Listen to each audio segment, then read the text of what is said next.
Now for our story. This evening, after supper, Aunt Mary Lane's niece, Peggy Douglas, had put on her warmest coat and her galoshes, tied a bright scarf around her head, and run across the little path leading from the Lane farm to the Plummer home. It was snowing, a light, fluffy snow floating down lazily. Peggy liked the feeling of the cold air on her cheeks. Recently, she'd been so occupied with her personal, emotional life that she'd hardly noticed the beauty of the outside world, though ordinarily she was very sensitive to the changing seasons.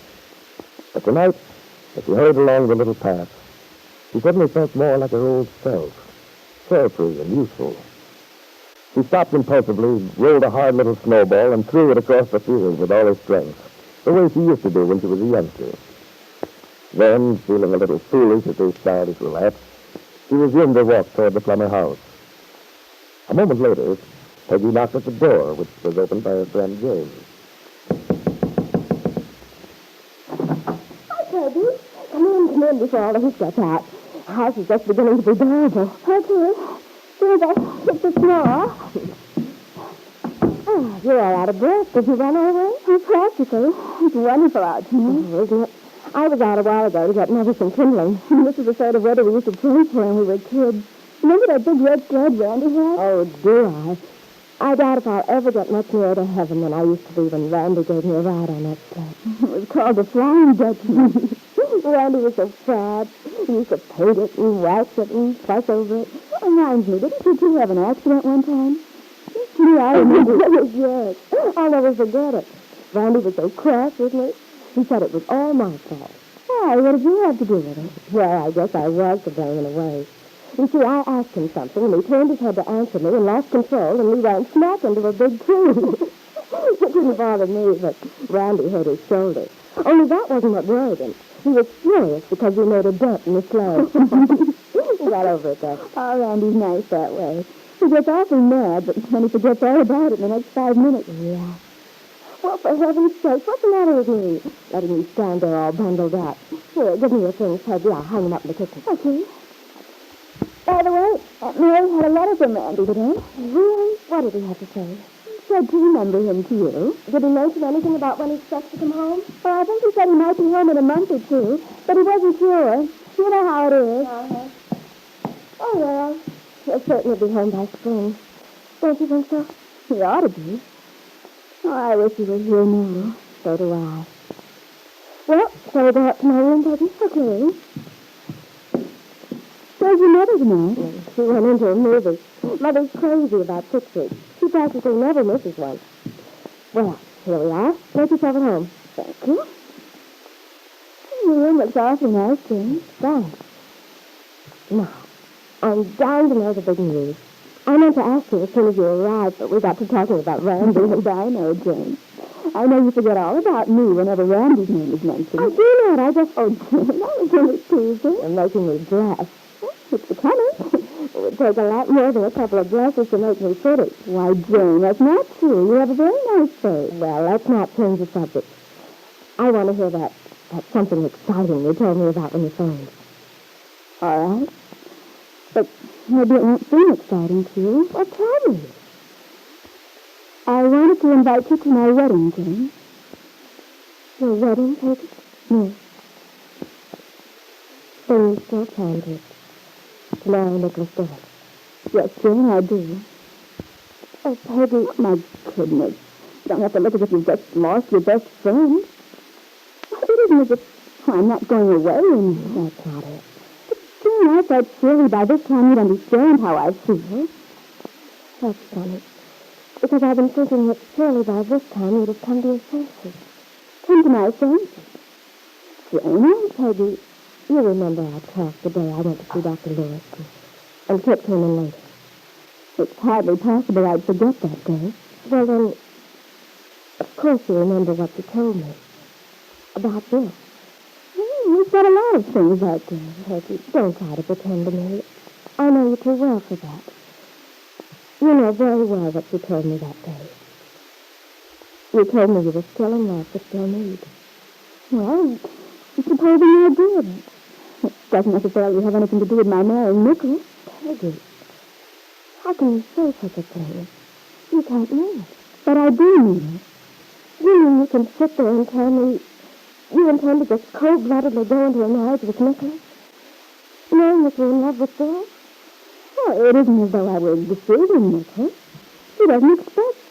I mean, our marriage is to be based on friendship, companionship. That's nonsense. Well, I don't think it is a bit.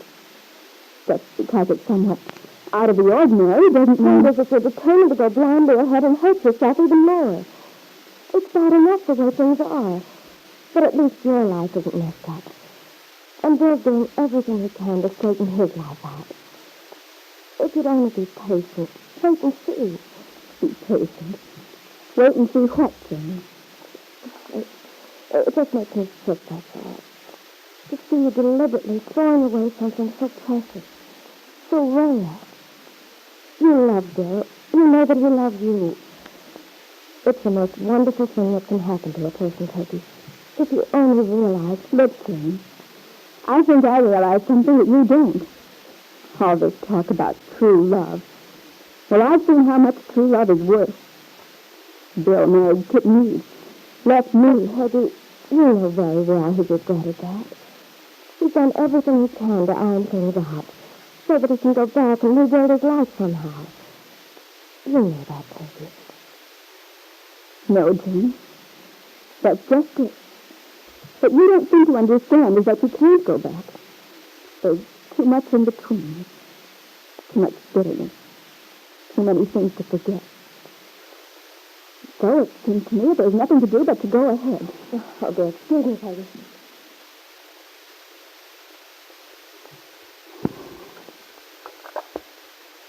Hello? Hello, Jane. Nicholas Dorn.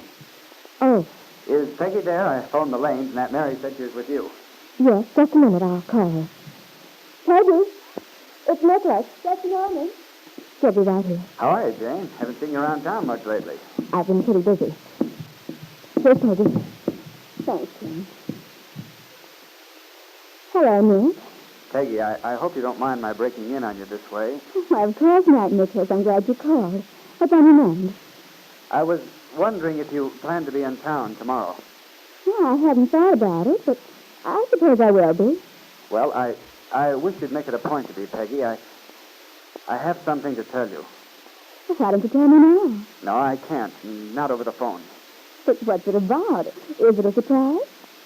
Well, it might be in a way. Well, I wish you'd tell me. You've got me so curious now I won't be able to sleep tonight. I'm sorry, darling, but I'd rather not. I have to see you. Well, tell me this much.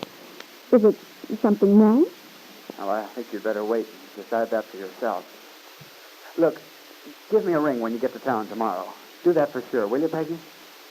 All right, Nicholas. I will. Oh, see you tomorrow, then.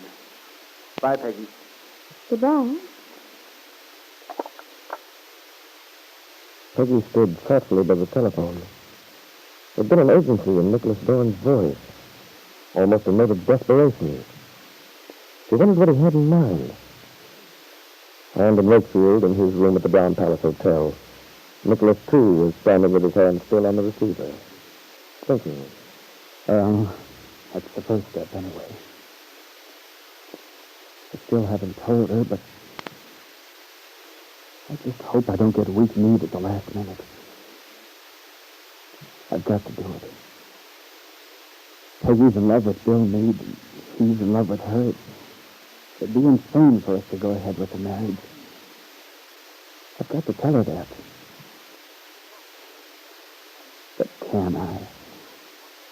Have I got what it takes to look Peggy in the eyes, loving her as I do, tell her I won't marry her after all? Nicholas Dorn was a very unhappy young man. He hadn't bargained for this when he first proposed marriage to Peggy.